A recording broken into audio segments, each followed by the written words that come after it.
हिंदू धर्म ग्रंथों में या ओम को ही एकमात्र मंत्र माना गया है। प्रत्येक मंत्रों के आगे इस मंत्र का प्रयोग होता है। तंत्र योग में एकाक्षर मंत्रों का भी विशेष महत्व है। देवनागरी लिपि के प्रत्येक शब्द में अनुस्वार लगाकर उन्हें मंत्र का स्वरूप दिया गया है। उदाहरण के तौर पर कन, खन, गन, घ आदि। इसी तरह श्री, क्ली, हरि, हूँ, फट आदि भी एकाक्षरी मंत्रों में गिने जाते हैं। नम या नमो से शुरू होने वाले मंत्र नहीं बल्कि नमस्कार होते हैं। आओ जानते हैं इस ध्वनि का रहस्य। पहला, तपस्वी और ध्यानियों ने जब ध्यान की गहरी अवस्था में सुना कि कोई एक ऐसी ध्वनि है जो लगातार सुनाई देती रहती है, शरीर के भीतर भी और बाहर भी, हर कहीं वही ध्वनि निरंतर जारी है और उसे सुनते रहने से मन और आत्मा शांति महसूस करती है, तो उन्होंने उस ध्वनि को नाम दिया हो। दूसरा, प्रिय या अप्रिय शब्दों की ध्वनि से श्रोता और वक्ता दोनों हर्ष, विषाद, क्रोध, घृणा, भय तथा कामेच्छा के आवेगों को महसूस करते हैं।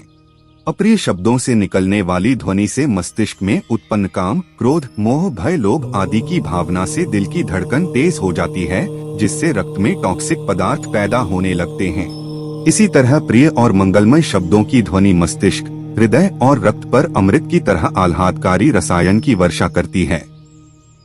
तीसरा, कहते हैं कि यह एक ऐसी ध्वनि का प्रतीक है जो किसी के सहयोग से उत्पन्न नहीं हो रही है, बल्कि अनाहत ध्वनि है जो संपूर्ण ब्रह्मांड सहित मनुष्य के भीतर निरंतर जारी है।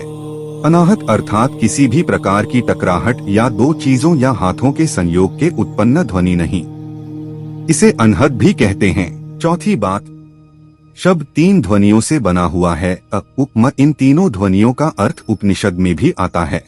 भू लोक, भूव लोक और स्वर्ग लोक का प्रतीक है को ओम कहा जाता है। उसमें भी बोलते वक्तों पर ज्यादा जोर होता है।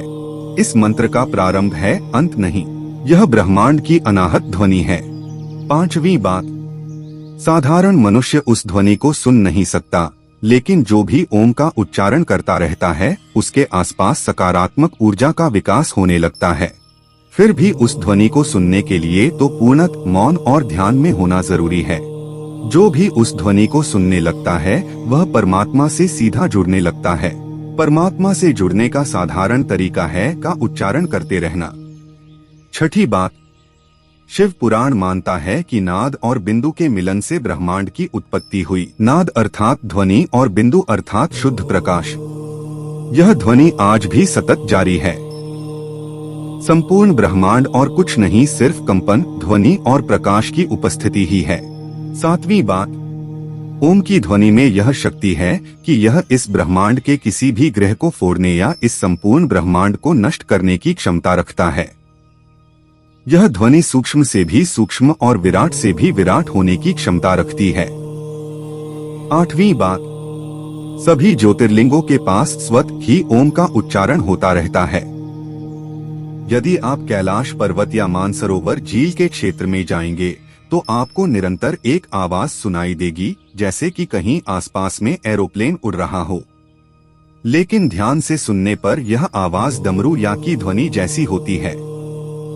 वैज्ञानिक कहते हैं कि हो सकता है कि यह आवाज बर्फ के पिघलने की हो। यह भी हो सकता है कि प्रकाश और ध्वनि के बीच इस तरह का समागम होता है कि यहाँ से की आवाजें सुनाई देती हैं।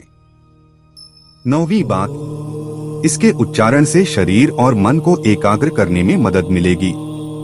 दिल की धड़कन और रक्त संचार व्यवस्थित होगा। इससे मानसिक बीमारियां दूर होती हैं। काम करने की शक्ति बढ़ जाती है। सभी मंत्रों का उच्चारण जीभ, होंठ, तालु, दांत, कंठ और फेफड़ों से निकलने वाली वायु के सम्मिलित प्रभाव से संभव होता है। इससे निकलने वाली ध्वनि शरीर के सभी चक्रों और हार्मोन स्राव करने वाली ग्रंथियों से टकराती है। इन ग्रंथियों के स्राव को नियंत्रित करके बीमारियों को दूर भगाया जा सकता है। इसका उच्चारण करने वाला और इसे सुनने वाला दोनों ही लाभान्वित होते हैं। 10वीं बात, के उच्चारण का अभ्यास करते करते एक समय ऐसा आता है जबकि उच्चारण करने की आवश्यकता नहीं होती। आप सिर्फ आंखों और कानों को बंद करके भीतर उसे सुने और वह ध्वनि सुनाई देने लगेगी। भीतर प्रारंभ में वह बहुत ही सूक्ष्म सुनाई देगी, फिर बढ़ती जाएगी। साधु संत कहते हैं कि यह ध्वनि प्रारंभ में झींगुर की आवाज जैसी सुनाई देगी, फिर धीरे धीरे जैसे बीन बज रही हो, फिर धीरे धीरे ढोल जैसी थाप सुनाई देने लग जाएगी, फिर यह ध्वनि शंख जैसी हो जाएगी और अंत में यह शुद्ध ब्रह्मांडीय ध्वनि हो जाएगी।